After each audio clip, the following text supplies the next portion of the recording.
बिस्मिल्लाहिर्रहमानिर्रहीम, अस्सलाम वालेकुम। मैं हूं ईसा नकवी। आज दिन है इतवार का, तारीख है 17 अक्टूबर। 2 दिन पहले 15 अक्टूबर जुमे के दिन दुशहरे का त्यौहार था। भारत के वज़ीर आज़म ने एक ख्वाब का ऐलान किया।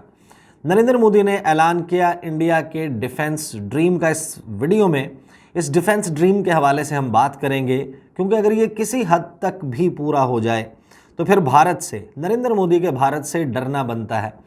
भारत ने इस ख्वाब का ऐलान करके बराह रास्त बाकायदा एक बड़ा पेचा डाला है चीन के साथ। इस वीडियो को 3 हिस्सों में मैं तकसीम करूंगा। एक तो दुशहरे के दिन का इंतखाब क्यों किया गया, इस दिन की सिग्निफिकेंस क्या है इस पॉलिसी की अनाउंसमेंट से, ये पॉलिसी है क्या, भारत किस रास्ते का इंतखाब करने जा रहा है अपनी दिफाई कुव्वत को बढ़ाने के लिए, और आखिर में हम बात करेंगे कि किस किस्म की रुकावटें या बॉटलनेक्स आ सकती हैं इस पॉलिसी के रास्ते में।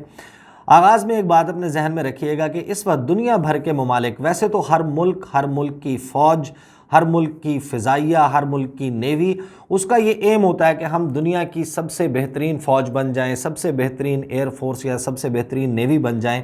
उसके लिए वो अपने तौर पर कोशिश भी करते हैं, वसाइल जो है उनको इकट्ठा करने की कोशिश करते हैं। लेकिन चीन वो दुनिया का वाहिद मुल्क है जिसने इस हवाले से एक तारीख़ का ऐलान किया। पहले एक तारीख़ का ऐलान किया और फिर उसको रिवाइज़ किया।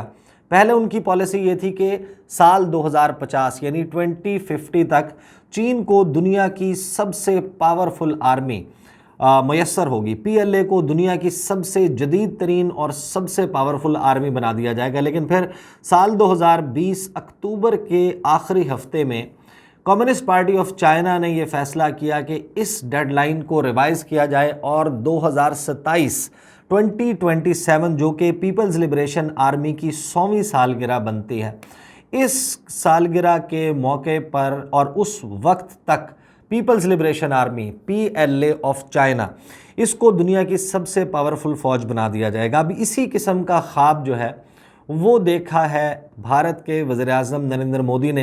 एक नई पॉलिसी का ऐलान किया, लेकिन पहले देख लेते हैं दुशहरे के दिन इस पॉलिसी का ऐलान किया, क्योंकि भारत की जो ऑर्डिनेंस फैक्ट्रीज़ बोर्ड है, तमाम दिफाई साजो सामान असलहा बनाने वाला, उसमें कोई 41 ऑर्डिनेंस फैक्ट्रीज़ थी।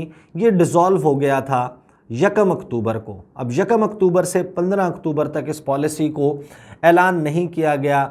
बोर्ड डिज़ोल्व हो चुका था। उनकी ऑर्डिनेंस फैक्ट्रीज़ जो हैं उसके लिए कोई निज़ाम, वज़ा करदा निज़ाम मौजूद नहीं था। अब देख लेते हैं कि ये दुशहरे का त्यौहार क्या है और दुशहरे के त्यौहार के दिन का इंतखाब क्यों किया गया इस पॉलिसी की अनाउंसमेंट के लिए। दुशहरा एक हिंदू त्यौहार है। ये स्टैंडर्ड डेफिनेशन है जो मौजूद है, मैं उसको आपके सामने पढ़ देता हूँ कि दुशहरा एक हिंदू त्यौहार है जो हर साल हिंदू कैलेंडर के महीने अश्विन की 10 तारीख को नवरात्रि के इख्तिताम पर मनाया जाता है। ज़ाहिर है कि हिंदू व्यूवर्स जितने भी हैं, मेरे जितने भी इंडियन व्यूवर्स हैं, उनको इसका इल्म होगा। पाकिस्तानी व्यूवर्स की आसानी के लिए मैं ये त्यौहार एक्सप्लेन कर रहा हूँ। नवरात्रि हर साल ख़िज़ा के मौसम में 9 रातों और 10 दिन की पूजा होती है, जो अमूमन दुर्गा देवी के लिए की जाती है। दुशहरा बुराई के मुकाबले में अच्छाई की जीत का त्यौहार है। इस मौके पर रामायण पढ़ी जाती है, पंडाल सजते हैं और इसका इख्तिताम दुर्गा माँ के विसर्जन या रावण को जलाने से होता है। रावण लंका का बादशाह था जिसके 10 सर थे। उसने सीता को अगवा कर लिया, जिसकी वजह से कायनात का निज़ाम दरहम बरहम हो गया। राम ने सीता की वापसी का मुतालबा किया, लेकिन रावण नहीं माना। रावण ने ऐसी शक्तियां हासिल कर ली थी जिनकी वजह से उसको मारना नामुमकिन था। ये लड़ाई 10,000 साल तक चली और धरती का निज़ाम चलना मुश्किल हो गया। बिलाखिर विष्णु देवता ने राम की सूरत में रावण के साथ जंग लड़ी और उसे मार दिया, जिससे कायनात का निज़ाम दुरुस्त हुआ और इसी वजह से अच्छाई की जीत पर यह त्यौहार मनाया जाता है। तो अब दुशहरे के दिन का इंतखाब इस वजह से किया नरेंद्र मोदी ने कि भारत को वो ये समझते हैं कि भारत है राम और चीन है रावण। चीन बनना चाहता है दुनिया की सबसे बड़ी अस्करी कुव्वत, सबसे बड़ी मिलिट्री पावर, और भारत चाहता है कि वो भी दुनिया की सबसे बड़ी मिलिट्री पावर बन जाए। और इसका ऐलान बाकायदा जुमा 15 अक्टूबर दुशहरे के दिन नरेंद्र मोदी ने किया। फैसला क्या किया कि जो ऑर्डिनेंस फैक्ट्रीज़ बोर्ड है उसमें 41 ऑर्डिनेंस फैक्ट्रीज़ हैं जो काम कर रही थी भारत की फ़ौज के लिए, उनकी नेवी, उनकी एयरफोर्स के लिए जंगी साजो सामान और आलात बनाती हैं ये फैक्ट्रीज़। इन फैक्ट्रीज़ के बोर्ड को डिज़ोल्व करने के बाद इनको 7 एंटिटीज़ में, 7 पब्लिक यूनिट्स में, डिफेंस पब्लिक यूनिट्स में तकसीम कर दिया गया। अब ये इसकी जो तकरीब थी इसमें भारत के वज़ीर दिफ़ा राजनाथ सिंह मौजूद थे, उनके national security adviser Ajit Doval मौजूद थे, उनकी तमाम मिलिट्री लीडरशिप मौजूद थी। और इस मौके पर नरेंद्र मोदी ने ये कहा कि आत्मनिर्भर भारत कैंपेन जो है उनकी, कि भारत को सेल्फ रिलायंट बनाना है, कि भारत जो है वो दुनिया से, क्योंकि असलहा बहुत ज़्यादा इंपोर्ट करता है, इस पॉलिसी के तहत अब ये असलहा बनाना खुद शुरू करना है। जो गोल है, जो टारगेट सेट किया गया है कि इंडिया को, to make India the world's biggest military power on its own, कि ना सिर्फ ये कि भारत दुनिया की सबसे बड़ी, सबसे शक्तिशाली फौजी कुव्वत बनेगा, बल्कि ये सब कुछ वो अपने बलबूते पर करेगा। And develop a modern defence industrial base, के जदीद तरीन दिफाई सनत जो है वो बनाई जाएगी। ये कहा वज़ीर आज़म नरेंद्र मोदी ने जिस वक्त वो इस इवेंट से खिताब कर रहे थे। साथ ही उन्होंने कहा कि today there is more transparency, कि अभी आज जो है वो भारत में ज़्यादा शफाफियत मौजूद है, एतमाद मौजूद है और टेक्नोलॉजी ड्रिवन अप्रोच है भारत के डिफेंस सेक्टर की माजी के मुकाबले में। साथ ही उन्होंने ये भी कहा इन 7 कंपनियों को जिनका ऐलान किया गया कि आपने ना सिर्फ ये कि दुनिया की जो बड़ी डिफेंस सेक्टर में प्रोडक्शन करने वाली कंपनीज़ हैं उनका मुकाबला करना है, उनके मद्दे मुकाबिल आना है, और साथ ही जो फ्यूचर में टेक्नोलॉजी है उसको लीड करना है और ग्लोबल ब्रांड बनना है। साथ ही उन्होंने इनको ये भी कहा कि आपने जो कॉस्ट इफ़ेक्टिवनेस है, कि बहुत ज़्यादा जो है वो कॉस्ट नहीं होनी चाहिए उस इक्विपमेंट की, वो मज़बूत हो, उसकी क्वालिटी बेहतर हो, रिलायबल हो, और ये हमारी आइडेंटिटी बन जाए। अब ये ऐलान इस पॉलिसी का इन्होंने किया। इसमें कंपनीज़ में जो कंपनीज़ शामिल हैं, इसमें आर्मर्ड व्हीकल्स निगम लिमिटेड है, म्यूनिशंस लिमिटेड है, इंडिया लिमिटेड है, advanced weapons and equipment India limited है, ट्रूप्स कंफर्ट्स लिमिटेड है, यांत्रा आइलैंड इंडिया लिमिटेड है, ग्लाइडर्स इंडिया लिमिटेड है, और इसी तरह इंडिया ऑप्टल लिमिटेड है। अब इनकी आप तफसील में जाएं तो आपको इन कंपनीज़ का पता चलता है कि कुछ कंपनीज़ हैं जो टैंक्स बनाती हैं, कुछ कंपनीज़ हैं जिन्होंने बनाना है गोला बारूद बनाना है, कुछ हैं जिन्होंने बंदूकें बनानी हैं, कुछ हैं जिन्होंने सिर्फ यूनिफॉर्म बनाने हैं इनकी 15 लाख की आर्मी के लिए। इसी तरीके से मुख्तलिफ साजो सामान है, लेकिन ये तमाम के तमाम कन्वेंशनल वेपन्स हैं। नरेंद्र मोदी को शायद ये बात नहीं समझ आई कि दुनिया की सबसे बेहतरीन, सबसे मॉडर्न, सबसे जदीद तरीन, सबसे ताकतवर तरीन आर्मी बनने के लिए जो कन्वेंशनल वॉरफेयर है उससे निकलकर अनकन्वेंशनल मीन्स और जो मॉडर्न तरीक़ाकार है जंगी फ़नून का, हरबी आलात का, उस डोमेन में जाना पड़ता है। बॉटलनेक्स मुमकिन तौर पर क्या आ सकते हैं वो मैं आपको बता दूं। पहले तो नरेंद्र मोदी ने जब इस पॉलिसी का ऐलान किया उससे चंद दिन पहले ही पूरी दुनिया में इस बात का ऐलान किया गया कि भारत जो है वो दुनिया के 116 ममालिक जिनकी रैंकिंग की गई ग्लोबल हंगर इंडेक्स या वर्ल्ड हंगर इंडेक्स के भूख का शिकार जो ममालिक हैं उसमें 116 में से 104 नंबर पर मौजूद है और भारत की तनज़्ज़ुली हुई है।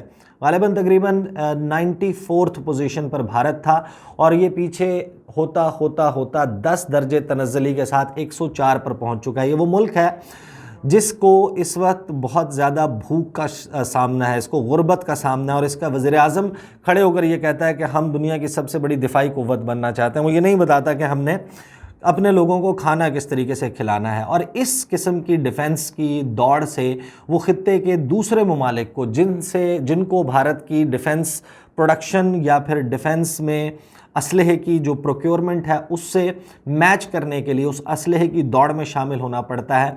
नरेंद्र मोदी एक ऐसी पॉलिसी का ऐलान करते हैं एक ऐसे मुल्क का वज़ीर आज़म होते हुए जहाँ पर भूख मौजूद है।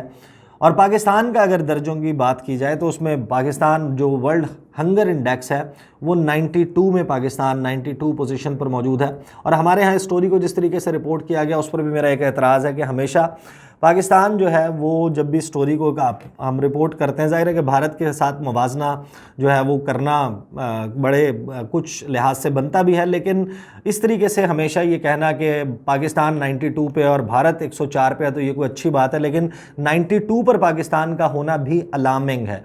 पाकिस्तान को इससे बेहतर करने की ज़रूरत है, बजाय इसके कि इस बात पर खुश हो कि भारत 104 पर है और हम 92 पोजीशन के ऊपर मौजूद हैं।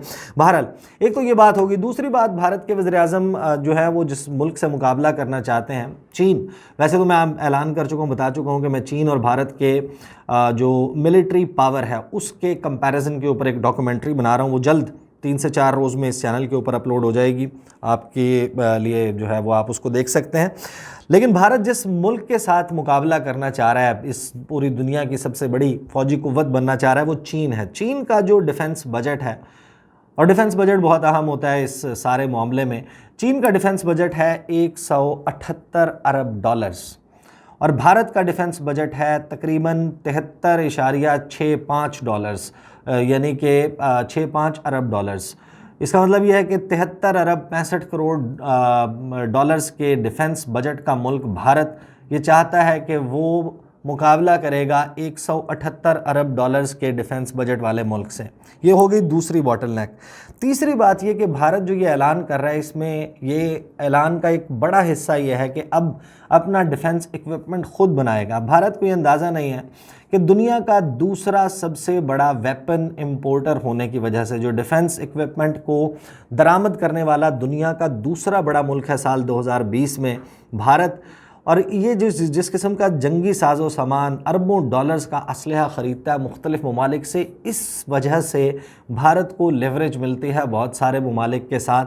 बहुत सारे ममालिक, दुनिया के वो ममालिक जो भारत को अरबों डॉलर का असलहा बेचते हैं, वो भारत की मुख्तलिफ़ बड़े आलमी फोरम्स पर बेजा हिमायत करते हैं। कश्मीर का मामला हो, जो माइनॉरिटीज़ के इशू हैं, जिस तरीके से भारत में अक़लियतों को निशाना बनाया जाता है, उस मामले पर ये जो आंखें बंद करके बैठे रहते हैं मगरबी ममालिक, वो ममालिक जो वैसे अदरवाइज़ बड़े चैम्पियन बनते हैं इंसानी हकूक़ के, वो भारत के इन मज़ालिम पर, भारत की इन पॉलिसीज़ पर आंखें सिर्फ इस वजह से बंद करते हैं क्योंकि भारत अरबों डॉलर्स का असलहा ख़रीदता है। अगर भारत अपने जो डिफेंस प्रोक्योरमेंट है वो इन ममालिक से करने के बजाय अपने पास असलहा बनाना शुरू करेगा, तो आप अंदाज़ा लगाएं कि किस किस्म के सफारती महाज का उसको सामना होगा। और उस सूरत हाल में क्या भारत के लिए ये मुमकिन होगा कि वो दुनिया की सबसे बड़ी ताकत असलहे के बलबोते पर और अपनी फ़ौज को दुनिया की सबसे जो नाकाबिल शिकस्त और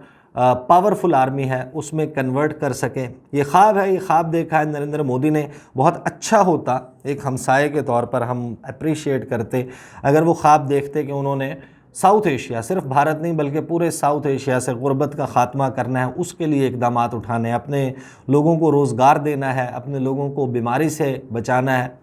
जिस किस्म के प्रोटेस्ट चल रहे हैं भारत में और जिस तरीके से उस एहतजाज करते हुए किसानों को या दलित जो उससे कम्युनिटी से ताल्लुक़ रखने वाले लोग हैं उनको गाड़ियां कुचल के जा रही हैं, उसकी वीडियोस आपकी नज़र से गुजरी होंगी।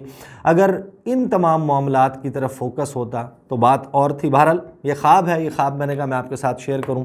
इंशाल्लाह अगली वीडियो में आपके साथ मुलाकात होगी। मुझे इजाज़त दीजिए। अल्लाह हाफ़िज़।